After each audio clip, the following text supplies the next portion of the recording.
Boa noite, vamos a começar. Um abraço muito grande desde Bolívia. Eu sou a doutora Vivi Camacho. Eu faço parte do observatório, como o Paulo, querido Paulo. Novamente, Paulo, muitas graças. Sempre agradeço a oportunidade de partilhar com vocês, a oportunidade de lembrar cada um de nós qual é a saúde que a gente está construindo, qual é a saúde que sonhamos, que vivimos, que precisamos, ainda que temos sistemas de saúde bastante ruins, ainda que temos sistemas de saúde excluyentes, elitistas, mercantilizados. Ainda Dois que minutos, tenha, Vivian, 2 minutos. a gente tem... Por favor, Érica, mantém sua câmera fechada, Érica. Então, pode falar, Vivian. Graças, Paulo. Ainda que a saúde virou mercadoria nesse tempo, a gente precisa reconstruir, retomar as forças, retomar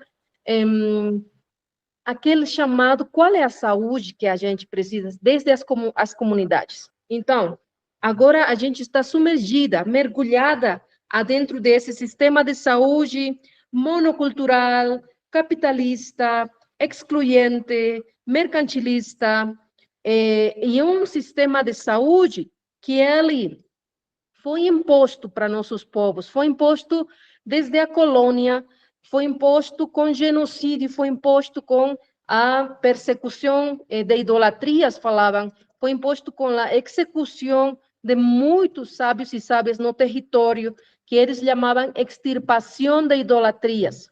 Então, eles, quando chegou a colônia, a gente tive que enfrentar morte, tive que enfrentar os territórios destruídos. Mas, pese a tudo esse dor, pese à morte, ao que triunfa sempre é a vida. A gente achou as maneiras de se preservar esse conhecimento, essa sabedoria linda que ainda tem nossos povos, essa sabedoria linda que ficou viva lá no território. Por isso, para nossos povos, saúde, a forma de ver e fazer saúde tem a ver com nossa identidade cultural, com nossa ancestralidade, com nosso direito a ser nós mesmos, como povos indígenas originários camponeses. Aqui na Bolívia, atualmente eu sou a diretora nacional do Ministério de Saúde de Medicina Tradicional. Estamos trabalhando muito, promovendo estes saberes, porque é graças às manos sábias das parteiras, dos parteiros, às manos sábias, às avanças das vencedeiras, dos curandeiros com esses remédios maravilhosos em base a plantas, mas também os guias espirituais distintos, de distintas denominações em cada povo e território, que graças a eles a gente está viva hoje. Se vocês lembram, eu invito vocês a lembrar um pouquinho, quando você era criancinha, ou quando sua mãe era criança, ou mais, ainda mais, quando sua avózinha era criança, qual era a saúde que tinha? A medicina foi elitizada diretamente. Tristemente, se você não tinha dinheiro, se você não morava na cidade, você não tinha médico nenhum no campo, você não tinha médico nenhum na aldeia, não tinha médico se você era de povo indígena. Mas precisamos lembrar que a medicina de nossos povos sempre estuvo presente. As parteiras, os médicos tradicionais, os naturistas, os guias espirituais. Essas especialidades estão reconhecidas aqui na Lei 459 de Medicina Tradicional Ancestral aqui na Bolívia. Então, é preciso lembrar que os saberes ancestrais continuam cuidando da gente, que eles estão vivos no território. Não é um saber antiquado, não é um saber simples, é prejuízo racista, de menosprezo, ainda está presente.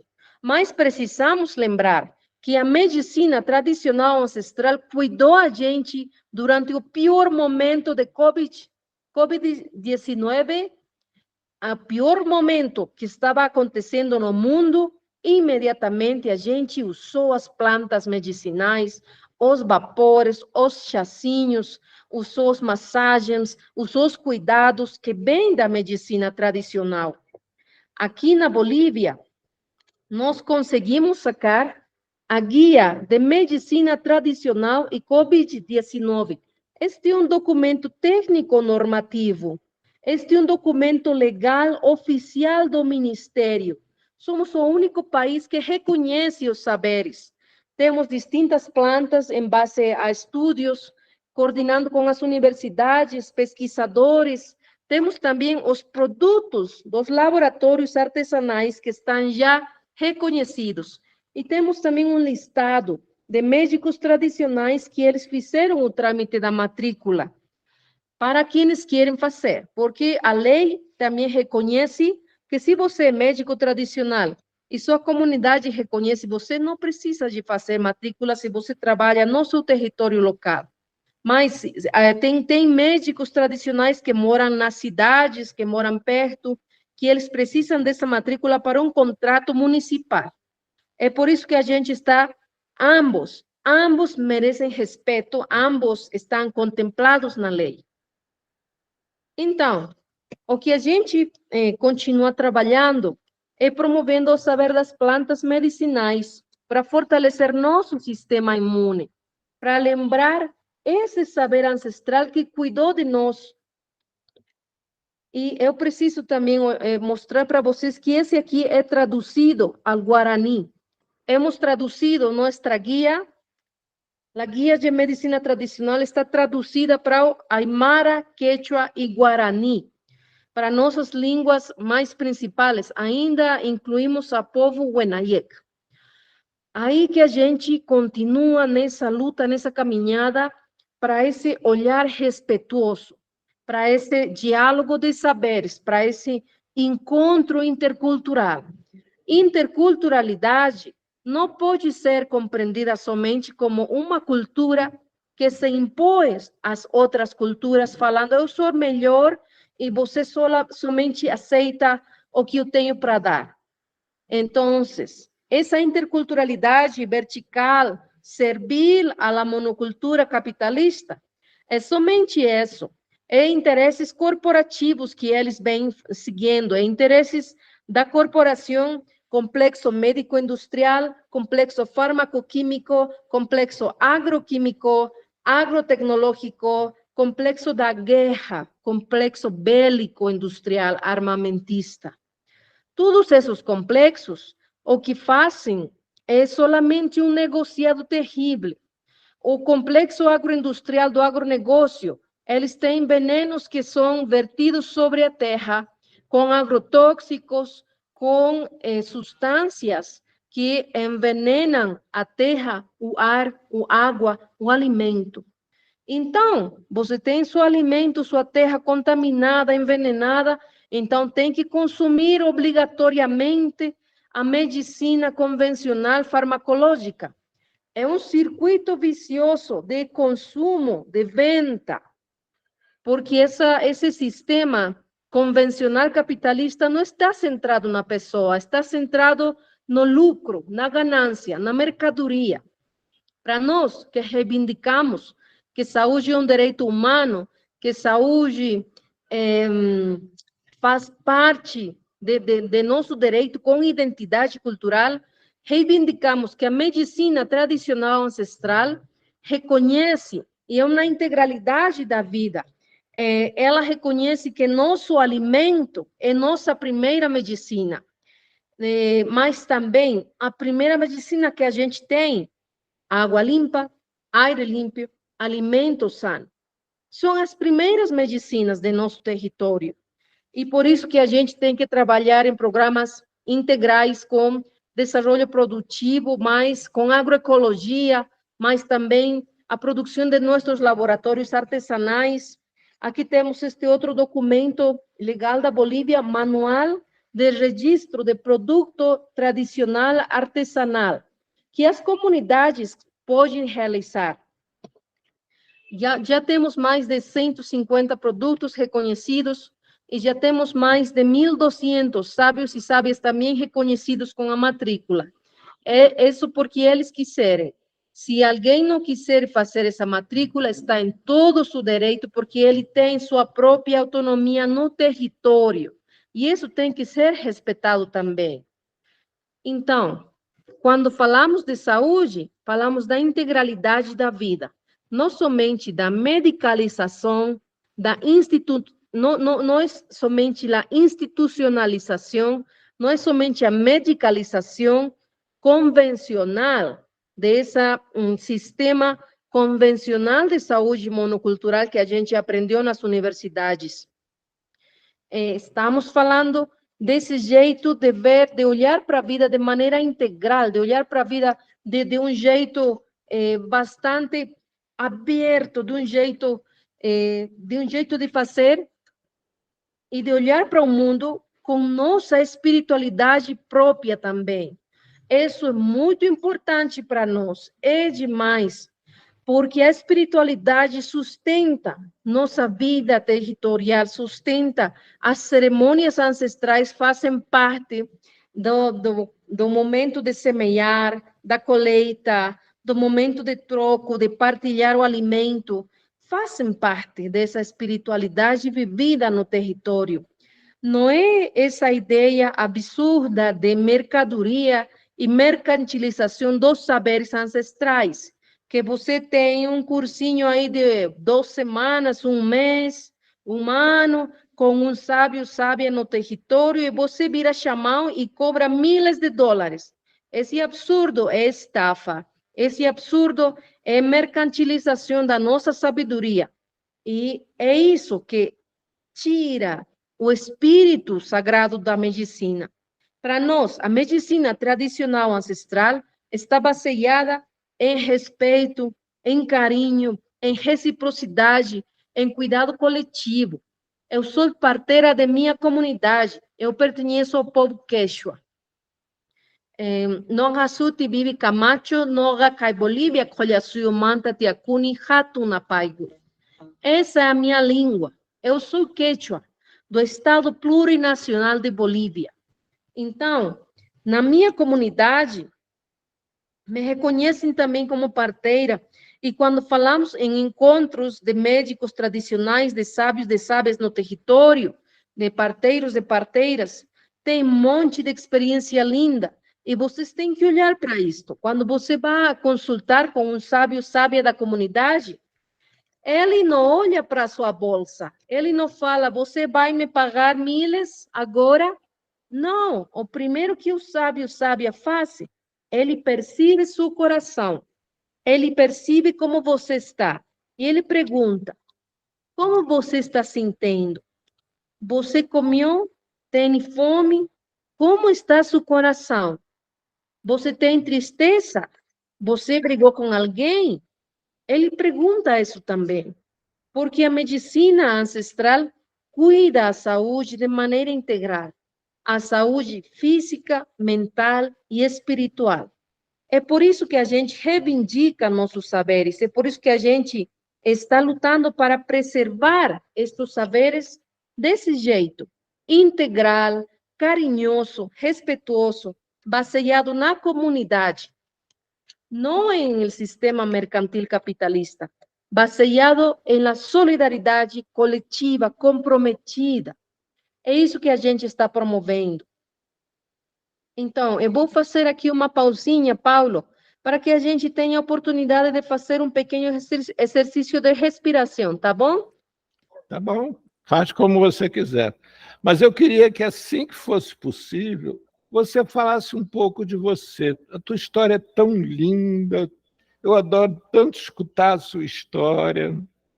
Depois conta para a gente, conta para todos entenderem um pouco de onde que você fala, quem é você. Gratidão pela lembrança, Paulo, vamos fazer isso. Mas agora, estamos falando, já meia hora, vamos nos estirar assim arriba, estira as mãos, estira para o costado, para embaixo. Novamente, estira comigo, arriba, acostado e abaixo. Isso para sua espalda, as costas, virar relaxadas. Vamos tirar os ombros, gira um lado ao outro. E agora vamos respirar profundo. Mas você vai pôr sua palma sobre seu umbigo. Aqui no estômago, no umbigo. E puxa com o ar.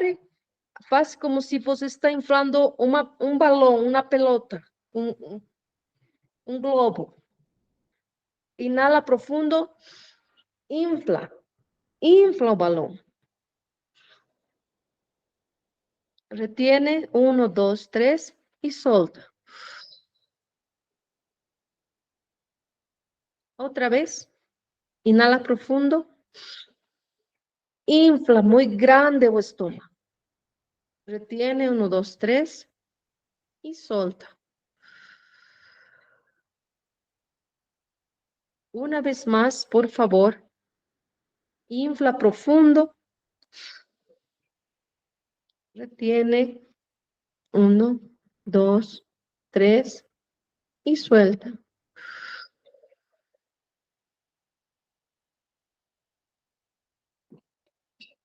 Espero que vocês me acompanharam com o exercício de respiração.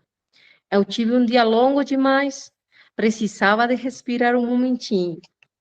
Mas como o Paulo falou, também eu vou falar um pouquinho de onde é que eu venho. Eu venho de uma comunidade camponesa. Esta comunidade camponesa, em 1936, meus avós lutaram contra os patrões, porque esse momento a gente todavia sofria escravidão, a gente sofria humilhação, a gente era tratada pior que animal, sem direitos. Sem direitos, nossas irmãs, mães, avós, elas eram abusadas sexualmente, elas sofriam muito, muito baixo a escravidão dos patrões. Então, os avós, voltando da guerra com o Paraguai, a guerra do Chaco, muitos, para ir a essa guerra, foram sequestrados, contra de sua vontade, para pelear essa guerra dos ricos, e voltaram para a comunidade. Eles aprenderam lá, em essa guerra terrorífica, como a morte está perto da gente, mas eles também voltaram com esse amor e ânsia pela vida, pelo respeito à vida. E é por esse respeito à vida que eles decidiram se organizar e ajusticiar os patrões que eles nos maltrataram séculos como escravos. É aí que meu sindicato campesino, Anarancho 1936, é o primeiro sindicato camponês da Latinoamérica que se organizou para ganhar direitos, para resistir à injustiça e para dar fim à escravidão contra nosso povo camponês. É de aí que eu venho. Meu pai e minha mãe, eles também são quechuas, e eles sofreram muita discriminação e racismo quando eles foram para a escola. Era índio, volta para o campo. Índio, o que faz aqui? Você está na cidade, está sujando a cidade, volta para o campo. Esse racismo horrível, tristemente, ainda está vivo, ainda dói na pele, ainda continuamos enfrentando e resistindo ele. Mas a gente tem ferramentas novas. A gente lutou pelo respeito, a gente lutou e se construiu. 1936, de aí 1952 é outro movimento importante que o campesinado gana, a terra é para quem trabalha, a revolução agrária camponesa. Mas a gente continuou lutando, a gente teve que resistir aos ditadores, a ditadura do Plan Cóndor, o ditador terrível daqui da Bolívia, Hugo Banzer Soares, aquele homem nefasto, assassinou a cientos de camponeses que eles estavam resistindo, centos que ainda não tem justiça. A gente resistiu ao Plan Cóndor, mas também a gente resistiu ao tempo do neoliberalismo, onde tudo foi privatizado. tudo era só para quem tem dinheiro. Se você não tem dinheiro, não tem direito. Depois disso, a gente conseguiu lograr com o nosso primeiro presidente indígena, o irmão Evo Morales, o primeiro presidente indígena de aqui da Bolívia. E é com ele que a gente conseguiu fazer nossas leis, nossas reivindicações. E eu faço parte dessa história. Eu venho dessa comunidade camponesa, eu tive que atravessar a escola, e sempre lembrando para nossas irmãs, quando minhas avózinhas eram meninas, elas tinham proibido ler e escrever porque o patrão os maltratava, violentava elas. Mas agora, quando nós fomos para a academia e nos profissionalizamos, é um ato de resistência, de reivindicação do valor de nossas avós que resistiram tanto. Então, eu estudei na universidade, eu sempre fui a melhor estudante, desde meus 3 anos. Aos 3 anos eu entrei para o kinder, aos 15 anos eu terminei de estudar, aos 16 já estava estudando medicina, porque eu sempre fui a melhor estudante. Então, estudei medicina na Universidade Maior de São Simão de Cochabamba, uma universidade pública, porque se não fosse pública, eu não tinha acesso, porque minha família não tinha esse privilégio. Uma família humilde, muito simples, mas eu consegui estudar porque a universidade pública tem medicina aqui, em Cochabamba, em Bolívia. Eu ganhei uma beca, uma bolsa para terminar de estudar na Bélgica. Eu fui para a Europa, morei lá, estudei lá, e eu me di conta que meu conhecimento era muito importante, que meu conhecimento era tanto ou mais que aqueles parceiros. Então, na Bolívia, um país pequenino, eu pude testemunhar que tenha alta qualidade de educação, porque eu também fui excelente estudante na Bélgica. Então, voltando de lá, eu fiz uma crise epistemológica. Eu aprendi esse término logo. Aquele momento eu só virei com depressão terrível, chorava, porque meu sonho de vida não era ficar fechada num bloco de cimento dia, noite, todos os dias, por sempre, fazendo dinheiro, como todo mundo pensa que tem que ser, como tem essa mentalidade capitalista. Eu sou médica cirurgiã formada na Bélgica e na Bolívia, mas meu coração estava procurando outra coisa. Assim que eu virei com uma depressão terrível, somente chorava, somente esperava. E aí que eu tive a oportunidade de fazer a especialidade de interculturalidade e saúde. Lá tive docentes, professores, médicos tradicionais, antropólogos médicos, gente que trabalhou no campo muitos anos, e era lindo demais lembrar como minhas avós me sanavam com cerimônia, com canto, com plantas, com rezos. Então, falei, nossa, esta é a saúde que eu sinto, que é minha, que eu sinto que eu quero. Desse jeito, eu deixei a institucionalidade, deixei tudo e voltei para o campo. Deixei tudo e voltei. Lá minha comunidade me reconhece como parteira e há muitos anos eu estou trabalhando com várias comunidades aqui da Bolívia, mas também em muitos países, para lembrar, para fortalecer a vigência, a importância de nossos saberes ancestrais no território. E aí que estamos fazendo esse diálogo de saberes, esse encontro de saberes. E eu posso falar com a academia tranquilamente, porque eu fui excelente estudante da academia monocultural. Então, isso me dá também a palavra para falar, não, meu querido, você sabe que essa medicina tem limites, e muito grandes. Você sabe que essa medicina também faz iatrogênia, também faz um monte de coisas que prejudicam o paciente. E é aí que a gente tem que falar e tem que encontrar os melhores recursos, as melhores ideias para partilhar e lembrar novamente que o saber ancestral, de geração em geração, é um saber, um conhecimento que foi comprovado século tras século tras século, há milênios. Então, é um saber vivo, validado através dos siglos pelas próprias comunidades.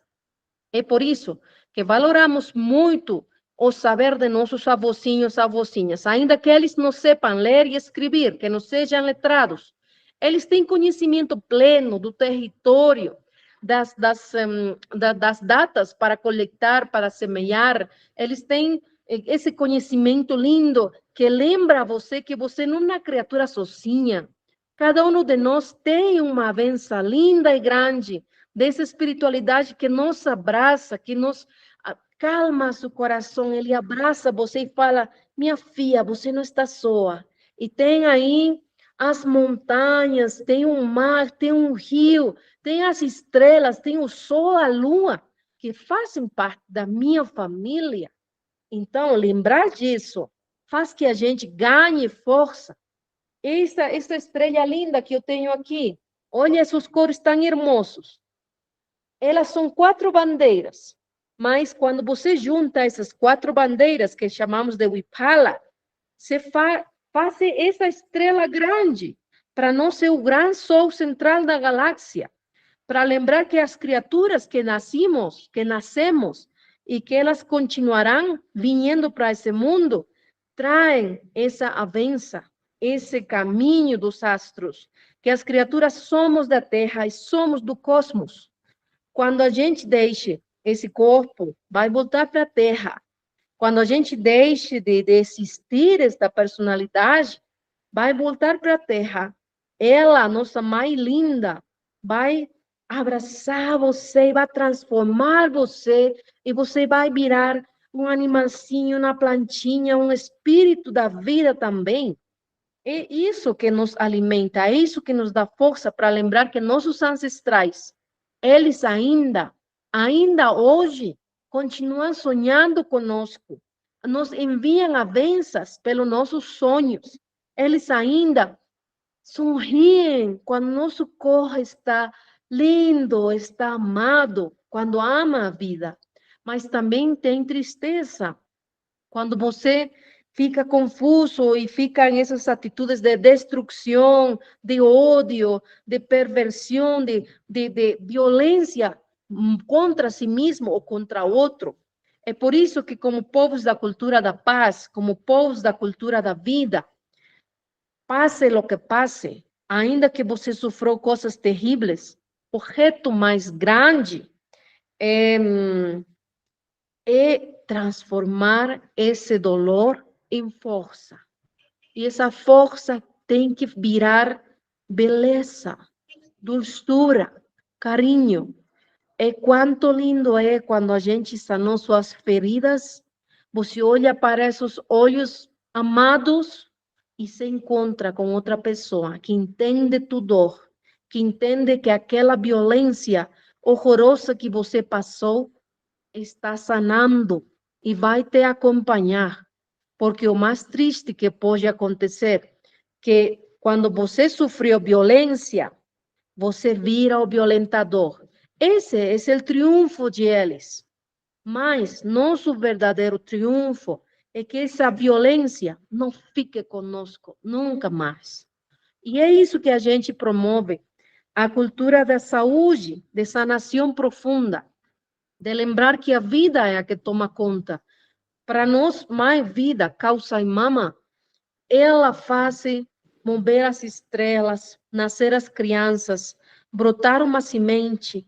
Ela faz os pequenos animalzinhos, as crianças lindas, olhar você com esses olhos lindos, para lembrar que esta vida, pese a todo o dor, é muito bela. E temos que fazer nossos maiores esforços para pegar esse fio da vida, abraçá-lo e passar para a seguinte geração. É nossa tarefa mais importante. Então, vou deixar aqui a fala, se vocês quiserem fazer algum comentário, porque em uns minutos eu tenho também que continuar com o trabalho, lastimosamente, mas eu sim queria aproveitar este momento de saudar vocês, para essa equipe linda, para agradecer Paulo, que ele tem esse trabalho tão lindo, porque Paulo faz parte dessas flores lindas que floresceu também desses momentos e dessas sanações. Assim que eu agradeço muito você, Paulo, querido. E se alguém quiser falar, agora eu vou escutar alguns comentários e pronto, vamos fechar. Não, Muitas graças. Você tem ainda uma coisa para falar. O que você fez aqui no Brasil, Vivian? Hein? Conta para gente o que você fez aqui no Brasil. Lá no Brasil, nós fazemos parte da Rede Unida de Universidades. Há muitos anos, vamos para esses eventos lindos, mas também trabalhamos e coordenamos com o equipe da Fiocruz de Medicinas Tradicionais Integrativas Complementares, lá no Rio, mas também temos coordenação com Educação Popular em Saúde, continuamos a linha de Paulo Freire, e aí um monte de coisas que a gente estuvo fazendo lá em distintos norte, centro, sul do Brasil. E com várias universidades também. Ou seja, só reforçando uma coisa, você é uma pessoa que tanto navega no meio acadêmico, no meio institucional, como no meio também tradicional, não é isso?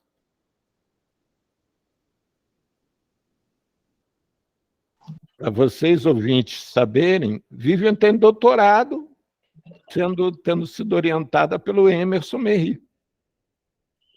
Não é, Vivian? Estamos ahí impulsando, sí, también tengo la maestría de agroecología y cultura. El profesor Emerson Merri tiene lindas propuestas de ahí de Brasil y siempre yo amo a Paulo Freire. Todos los saberes son necesarios, se complementan y se necesitan para la vida. Uhum. Então, agora quem tem perguntas é a Vivian. Não, façam por voz, não faz escrita, não, façam por voz, por favor. Quem quer fazer perguntas à Vivian? Levanta a mão aí, e aí pode fazer. Vocês preferem fazer por escrito?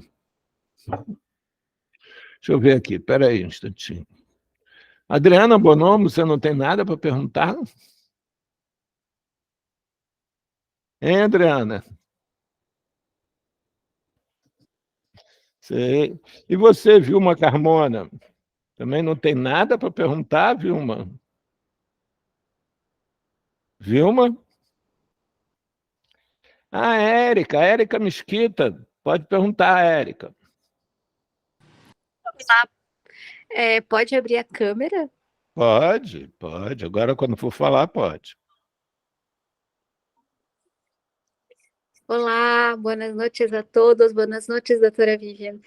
Muito gusto escucharle. Uma coisa que eu conozco Bolívia, pero por la selva, não por la Cochabamba, la selva alta. E por la selva tiene muchos,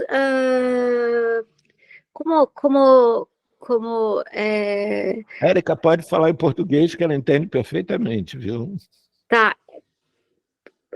Como se chamam os xamãs, que são curandeiros, né? Inclusive eu conheci alguns ali na região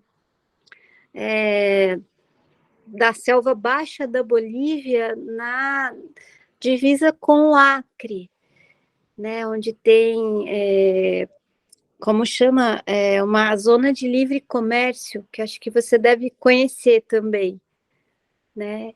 E ali a gente tem muitos rezadores, muitos curandeiros, muitos povos que são povos meio que nauas, né, da família da etnia naua, e que são muito, pelo menos até onde eu conheci, eles são muito destratados, meio que tratados mal, né?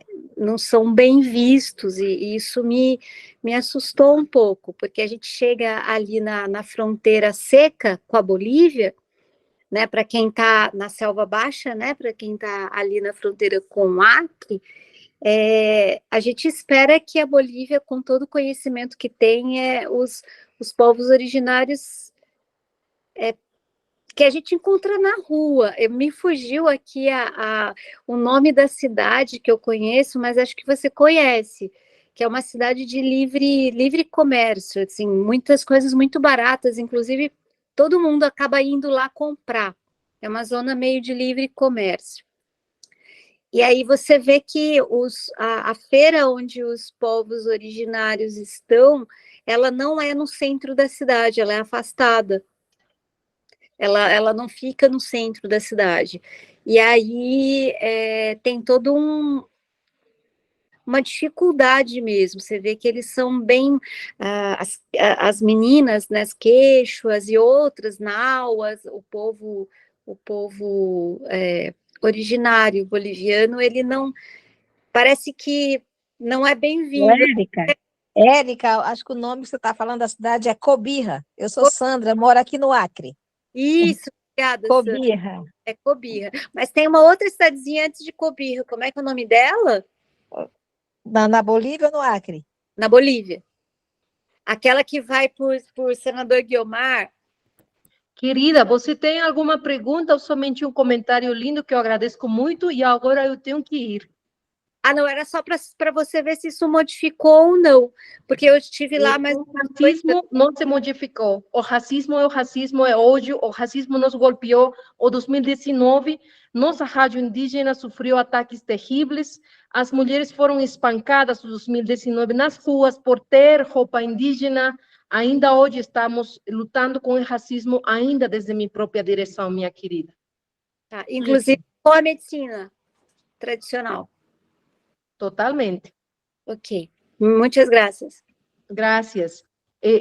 Paulo, querido, eu preciso ir agora, mas eu desejo para vocês uma excelente sempre adiante com esses cursos. E eu sei que as coisas não mudam repentinamente. São as lutas, são as resistências, são os laços comunitários que a gente consiga fazer, superando o egoísmo, o individualismo, que não é fácil, né?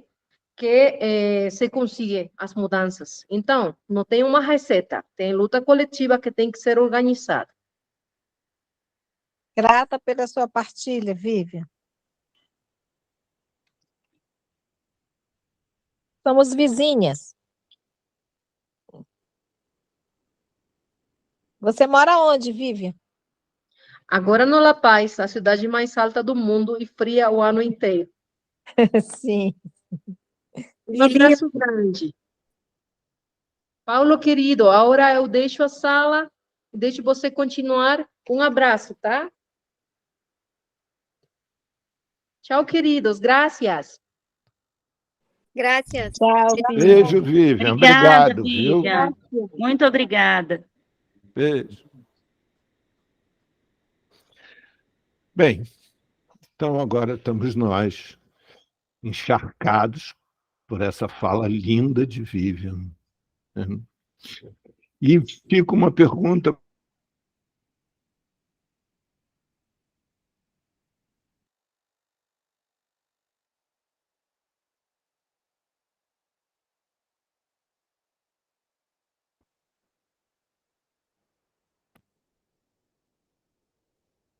Ficou mudo?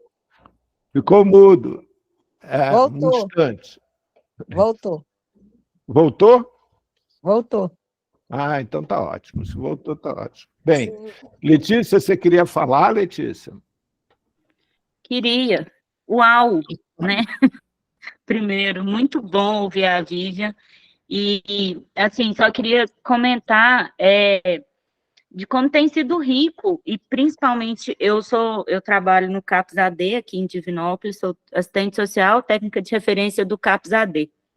Como que é revigorante ouvir um conhecimento como esse da Vivian, de uma proposta, às vezes, muito diferente, né? A gente ainda trabalha, por mais que a gente tenha os nossos esforços nesse sentido, a gente ainda trabalha com a medicina muito medicina do Brasil, sem esse... A gente teve uma experiência de prática integrativa esses dias no CAPS para os colaboradores, foi super especial. Acho que a Ana Luísa está aqui no grupo, talvez ela pode falar sobre, Mas, assim, como que é abrir mesmo a cabeça, assim, sabe? Parece que dá uma rachada na cabeça para a gente pensar em tantas outras possibilidades que existem para além dessa coisa que a gente vive aí no cotidiano, eu acho que a palavra é essa mesmo, assim, eu ia falar medicina tradicional, mas se tem uma coisa que não é tradicional do Brasil, talvez, né? Dessa sociedade capitalista e desse formato de saúde que a gente ainda tem aqui. E de esperança ouvir a Vivian, assim, eu não sei nem por onde começar a pensar nisso para a nossa realidade, mas eu fiquei feliz. Muito obrigada por proporcionar, Paulo, esse encontro, pessoal do grupo. Obrigado a você por tua fala, Letícia. Helena, você quer falar? Sim. Realmente a Vivian trouxe um panorama lindo de uma medicina. Mas a minha era uma pergunta que eu tinha que fazer a ela, mas como ela tinha que ir embora, eu não fiz. Eu queria saber como eles conseguiram recolher esse conhecimento e registrar.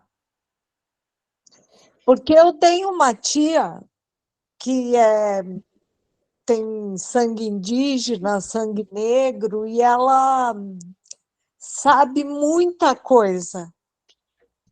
E eu até comecei a querer registrar, mas envolvia espiritualidade, conhecimento de planta, muita coisa. E eu não consegui fazer o registro do conhecimento dela, de uma única pessoa. Era isso que eu queria saber, como é que eles conseguiram isso. Eu vou, depois a gente... Deixa eu só escutar a Sandra, depois eu volto para você, Helena. Oi, gente. Eu sou aqui do Acre, eu moro em Rio Branco, na capital, né? E mesmo que a gente tenha aqui muitas etnias, aqui em vários municípios, mas não é muito integrado, não, vamos dizer assim, né? Essa relação. A gente tem algumas experiências, mas, por exemplo, essas experiências, né, de saúde indígena, elas acontecem muito lá no território indígena, né? Pessoas que vão para lá, estrangeiras ou brasileiras, eu mesmo fui passar um final de semana lá numa terra indígena, um trabalho medicinal e tal. Mas não, assim, vamos dizer assim, na cidade, né, vamos dizer assim, não tem muito, não. Então, às vezes, tem lá no meio da floresta, assim, o que a gente chama aqui nos seringais, né, população ribeirinha, mas, assim, na cidade, assim, esse trabalho junto, né, as diversas medicinas e terapias. Então, uma vez, eu fiz quando eu estava fazendo minha pós-graduação, saúde mental, eu fui fazer um estágio numa unidade de saúde da família, que é o único local que eu não trabalhei, foi na atenção, assim, né, primária. E aí foi muito interessante, porque um dia eu estava lá, e aí era o médico que levava esse trabalho para lá, que ele também estudava muitas plantas e tal, e aí lá no local tinha algumas plantas, né, medicinais, e aí os usuários iam lá e pegavam, né, para suas casas e tudo mais, né.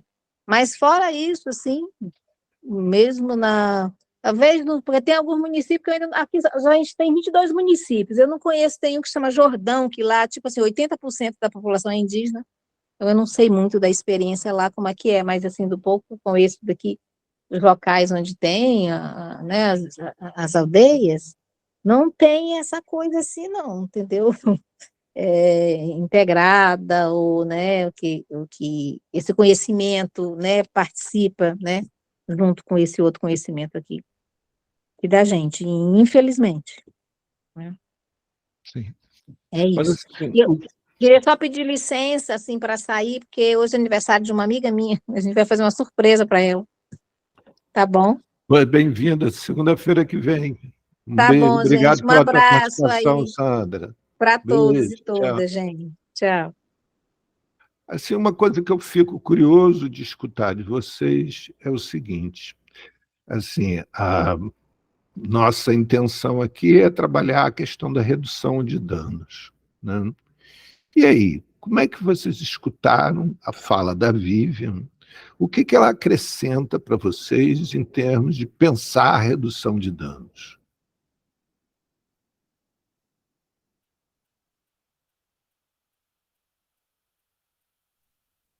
Ah, posso falar? Pode. Eu achei, assim, de todo o tempo em que nós discutimos redução de danos, nunca se falou sobre espiritualidade. E a Vivian deu ênfase a esse aspecto. E ela repetiu o amor, o respeito, o cuidado com a outra pessoa. Tudo isso a gente já tinha levantado, né? Então, acho que o que ela trouxe a mais, o que eu entendi, foi a espiritualidade. E você, Érica? Eu queria falar não do a mais que ela trouxe, mas eu acho que ela Não, traz de uma forma, né, muito simples, princípios básicos que a gente trabalha na redução de danos, que é a questão do pensar não no processo de adoecimento, mas de saúde nesse ser humano como oi, Érica. Oi? É que ficou mudo de repente. Pode Não, mas continuar. acho que não era eu que estava falando, não, né? Não? Não, era outra pessoa. Quem que estava falando? Ana, era você, Ana? Alô? Quem estava falando? Era a Ana Luzia que estava falando? será que era o meu microfone? Eu acho que ele está com um Era probleminha isso, era aqui. você mesmo, era a sua voz mesmo. Então vai. Não, eu acho que ela traz dois conceitos que a gente vem trabalhando, né? Eu tenho ouvido vocês na segunda-feira, que é a questão de pensar esse ser humano como um todo, não só focado no processo de adoecimento, né? Que eu acho que é uma coisa que a redução de danos fala muito, e na questão da territorialidade, da comunidade. É como se voltar para a prática comunitária com esse sujeito, com esse paciente que a gente atende, fizesse mais sentido dentro da questão da redução de danos. Então, é isso, assim, a Helena trouxe os elementos novos, né, assim, que a gente não via comumente abordados no grupo, e eu queria falar que eu vi, assim, ela falando de uma forma muito empoderada, assim, muito natural, desses dois outros elementos, que é a territorialidade. Esse sujeito, ele pertence a algum lugar, né, esse paciente. Ele tem raízes territoriais, e é isso que a política de redução de danos pensa, e a questão de ver esse sujeito, esse paciente como um todo. Ele não é só psique, só emoção, só corpo, ele é tudo isso. Acho que é isso. Érica? Ui. Agora dá para falar, eu gosto de ligar a câmera para conversar. Então, para mim, o que ela traz que realmente fica muito claro é a espiritualidade e numa questão de entender como que determinada substância faz sentido para o outro. Não é para mim, não é para minha sociedade, né?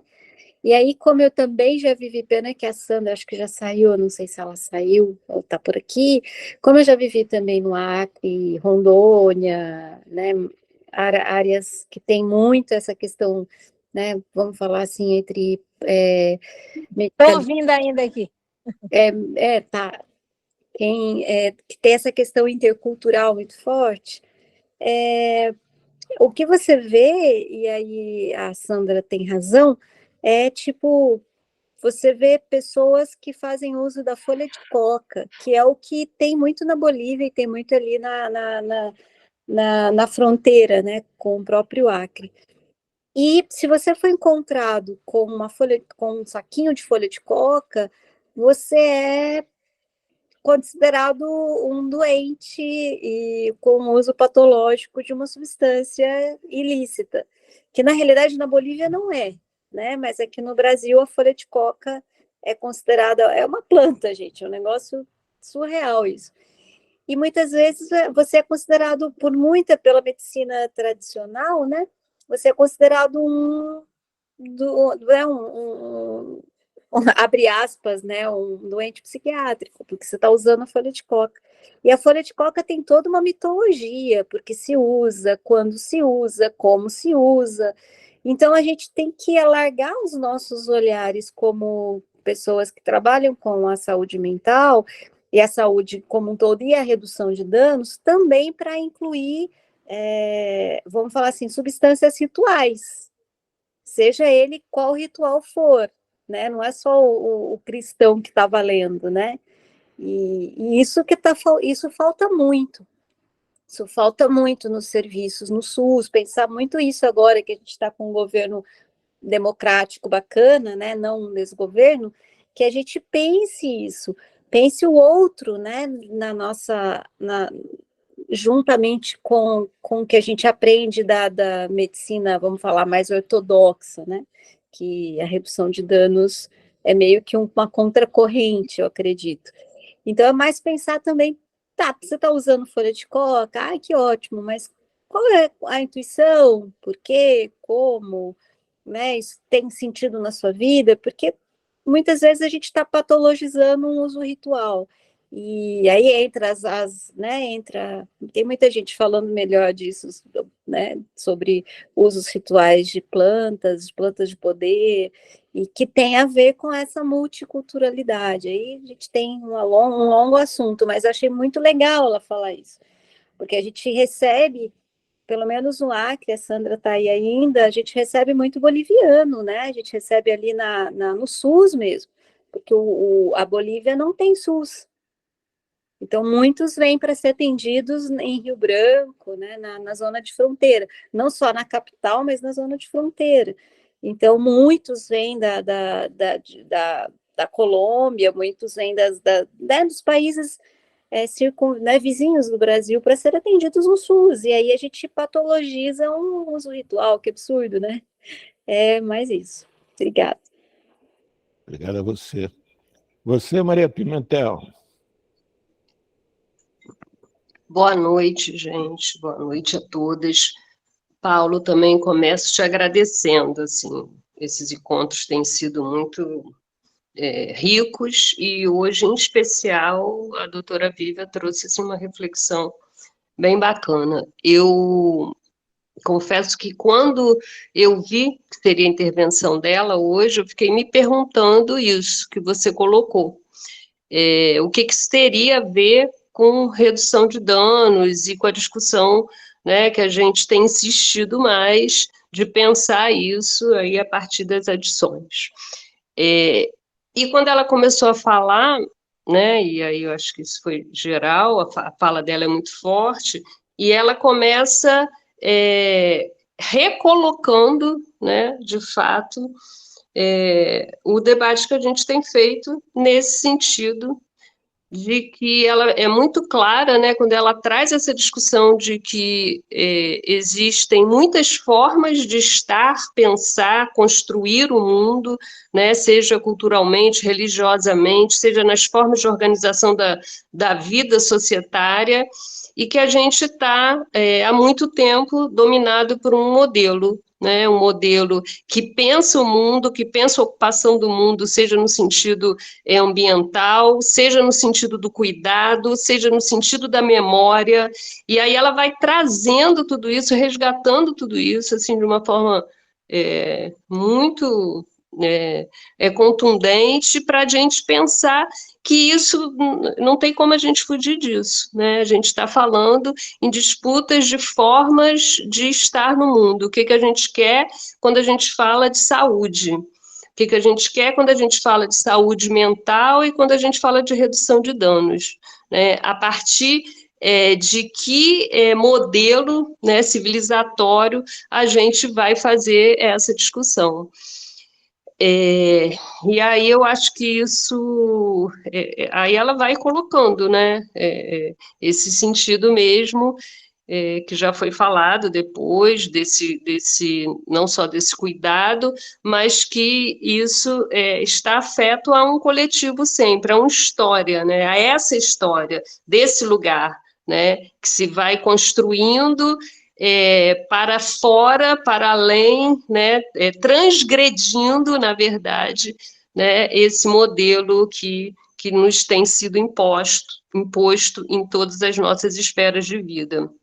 E aí, para mim, fica assim, muito pertinente, porque a discussão da droga, ela está... eu chego a essa discussão da droga, eu acho que eu já tive a oportunidade de falar isso aqui, que eu sou pesquisadora na área da violência do Estado, né, e de como essa dinâmica das drogas tem permitido que se mate 1.500 jovens, e não são qualquer jovens, né, a gente está falando da periferia, do jovem pobre, periférico, negro, né, e como que isso está consensuado, legitimado na sociedade muito em cima, muito não, só em cima desse consenso que se faz das drogas. Então, você se apropria, né, de práticas que a gente viu aí, que tem a ver com uma cultura, com uma história de resistência, e a gente criminaliza aquilo que interessa. Então, é um modelo, né, de criminalização das drogas e dos seus usos, não digo só rituais, não, recreativos e de toda forma, que pode estar dentro de uma cultura. Isso é criminalizado para justificar, né, práticas de poder que se impõem sobre a sociedade. Então, eu acho que a redução de danos, ela precisa desmontar, né, fazer fissuras, assim, mexer com esse consenso, porque a gente vê, eu ouço isso, né, na minha experiência de estar junto aos movimentos contra a violência, que muitas vezes quase que o próprio movimento também afirma, né, mas o traficante pode morrer, né, aquele que né, como se a rota das drogas, em geral, elas não fossem muito mais amplas do que esse momento da venda no varejo, nas favelas, e é onde a violência acontece. Então, tem um consenso aí, né, do que seja essas drogas na sociedade, que a gente precisa também desmontar para pensar a redução de danos. E aí acho que a Vívia foi muito, muito assertiva em ajudar a gente a ampliar esse nosso olhar, entender que a gente está falando de diversidade de populações, de histórias, de religiosidade, de usos, né, de usos da natureza, de estar junto à natureza, muito diversa do que esse modelo que predomina e é extremamente, né, a gente sabe, violento e destruidor de todas as outras histórias e de todas as outras formas de vida. É isso. Obrigada, Vívia, foi um grande acerto para a nossa discussão. Gente, eu gostaria de compartilhar uma coisa com vocês, se me permitisse eu passar na frente de quem está aí, porque aí depois agora eu vou dirigir, para compartilhar com vocês uma coisa aqui, né, que né, é uma coisa cultural nossa aqui, né, que é o uso da ayahuasca, né, e nós temos aqui, por incrível que pareça, uma comunidade terapêutica que trabalha com ayahuasca, né, a questão de redução de danos, dentro da comunidade terapêutica, né. E o que nós temos aqui, né, os vários, né, centros, né, que trabalham, né, mas não, como eu falo, isso não é uma coisa ligada ao sistema de saúde, né, quem lá, no caso, só essa comunidade terapêutica aqui, né, o usuário de drogas, que escolhe para lá, ele, né, tem esse trabalho da redução de danos, mas nos centros não é mais nada ligado, não tem nenhum tipo de caminhamento, né, para os centros de, né, de ayahuasca, né. O que tem às vezes é um diálogo com algumas pessoas que às vezes frequentam o serviço de saúde e que às vezes vão lá nesse centro E aí a gente dialoga, principalmente, tipo assim, que tem caso que tem psicoses, né? Então a gente, né, olha, psicose, aí tomar ayahuasca, é complicado, né? Então eu queria compartilhar isso, assim, com vocês também, que eu acho que é bem relevante, assim, faz parte aqui da nossa cultura, né? E como é que a gente vê isso, né? E outra coisa que acontece muito também são os adolescentes aqui usando muito o rapé, né? E que uma vez um jovem indígena que lá na sua aldeia, ele foi convidado, eu estava junto com ele, também a gente foi fazer uma fala com os jovens no município de Chapuri, e ele também estava explicando. Olha, o rapé, você tem que saber qual é a origem desse rapé. É rapé mesmo misturado com outra coisa. Porque para nós indígenas, o rapé tem um outro lugar, não é? Então, não é sair usando assim rapé indiscriminadamente, né? Então, isso faz parte aqui dessa nossa cultura aqui no ar, tá bom?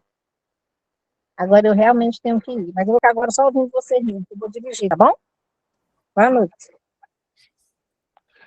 Sandra, muito obrigado por você ter compartilhado. Por favor, você poderia me informar, dar o maior número de informações possíveis sobre essa comunidade terapêutica que usa ayahuasca, seja nome dela, se tiver site, etc. Não, me passa depois por zap, por favor. Me passa por zap. Tá, eu vou colocar aqui depois, mas eu só vou dizer o nome dela, chama Caminho de Luz, o nome da comunidade terapêutica. Por favor, me passa por zap depois, tá? Pode me passar aqui pelo grupo mesmo. Se eu tiver algum contato também, eu tenho um colega que trabalha lá. Depois eu posso passar. Se tiver site, coisas do gênero, tá? Tá bom, Jane. Tá bom, um abraço. Pessoal, olha só. Se a gente voltar lá para o nosso ponto de partida, que é exatamente a questão do redutor de danos, a gente tinha olhado esse redutor de danos como aquele profissional que se predispõe a cuidar do outro. E aí, dentro da nossa visão, esse cuidar teria como primeiro passo montar um projeto terapêutico com esse que vai ser cuidado. O que quer dizer que esse que vai ser cuidado, ele tem uma cultura, gente, ele tem um saber próprio. Saber esse que ele só pode ser complementar, ele não pode ser aniquilado. Ele tem que ser o ponto de partida da gente, como para um índio lá boliviano, como para Vivian, a cultura dela é o ponto de partida dela. Ela conseguiu se organizar e ter um mestrado, ter doutorado, fazer curso na Bélgica, mas é um saber que foi organizado. O que não desqualifica aquele saber daquele usuário, daquela pessoa que está ali de frente da gente, que a gente quer cuidar. Mas a primeira etapa, o primeiro passo, é conseguir a permissão dele para que nós cuidemos dele. E aí é o vínculo, é o que nós chamamos de vínculo. É a hora que quem a gente quer cuidar diz para a gente assim, mas eu também quero ser cuidado por você. E aí o segundo passo a ser dado é descobrir que forma é possível desenvolver esse cuidado. Se o que eu sei atende ao que o outro sabe. Não é o que o outro precisa, é o que o outro sabe. Porque é a partir do saber dele que ele vai nos autorizar ou não a cuidar dele. É a partir do saber dele que ele vai ou não reconhecer estar sendo cuidado ou não. E é fundamental isso. Como Vivian deixou aqui claro o tempo todo, não existe um saber maior do que o outro. Existem saberes que se complementam. Saberes que se sobrepõem não existe.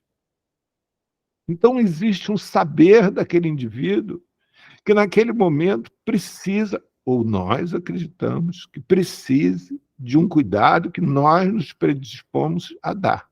Mas, na realidade, não é isso. Na realidade, de alguma maneira, aquele indivíduo nos mobiliza. Aquele indivíduo nos desperta um desejo de cuidar dele. E, a partir daí, o nosso desejo de cuidar dele tem que ser equivalente ao desejo dele cuidar da gente. Ou dele ser cuidado pela gente. Isso não é a mesma coisa que eu querer namorar alguém que não quer ser namorado por mim.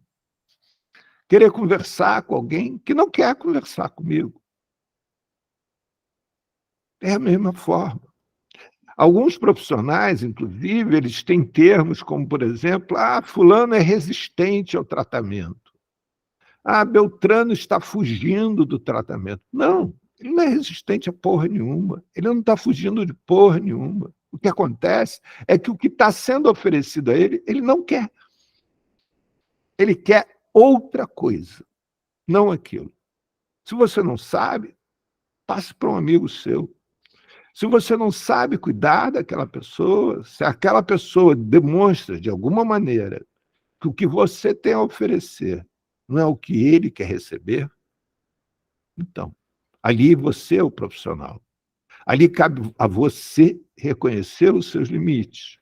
E nesse processo de reconhecimento de limites, saber até onde você pode ir, até onde você não pode ir.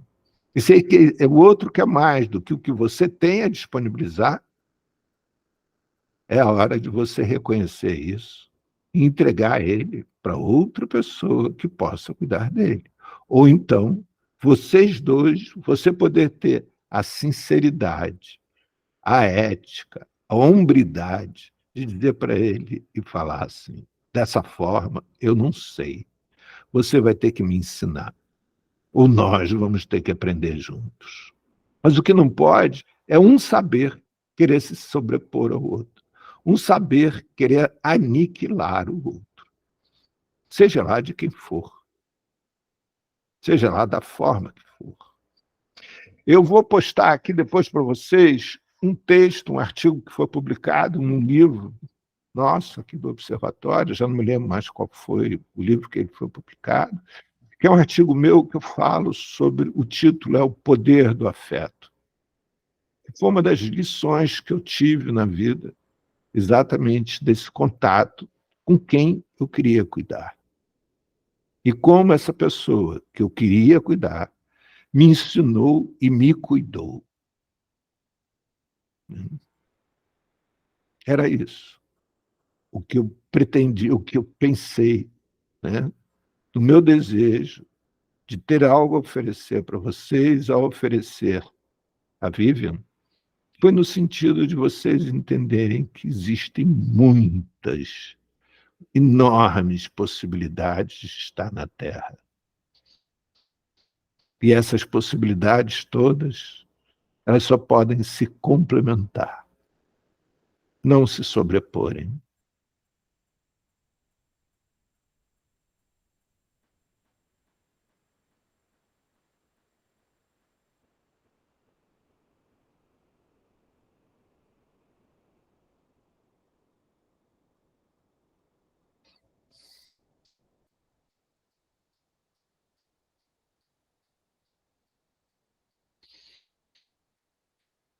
Até segunda-feira que vem. Alguém quer falar alguma coisa? Podemos... Falar, Paulo, foi comovente o que você acabou de falar. Então, hoje foi um dia muito importante, eu acho, para o grupo. A presença da Vivian Camacho e a sua fala agora. Só isso. Boa noite, gente. Boa noite. Até segunda. Alguém quer falar mais alguma coisa? Boa noite. Queria concordar com a Helena, né? E o que não ficou muito claro para mim, eu acho que a gente pode, não sei se eu não entendi direito, é assim, como que anda no cotidiano esse cuidado tradicional, né? vamos lá, dos povos originários, etc., e o cuidado baseado numa medicina, o cuidado biomédico, né? Como é que caminha isso? Mas eu acho que isso é para outro momento. Isso. Para isso, eu vou convidar um amigo meu, que é um médico psiquiatra, que se dedica a estudar exatamente essa sua pergunta, Érica. Edna, desculpe. Não tem problema. Tá bom? Tá bom. E o que eu também gostei muito do que você falou. Obrigado. Tá Obrigado. Beijo, pessoal. Boa noite para você. Boa noite. Até Boa noite. segunda. Beijo, beijo. Boa noite. Boa noite a todos. Boa noite.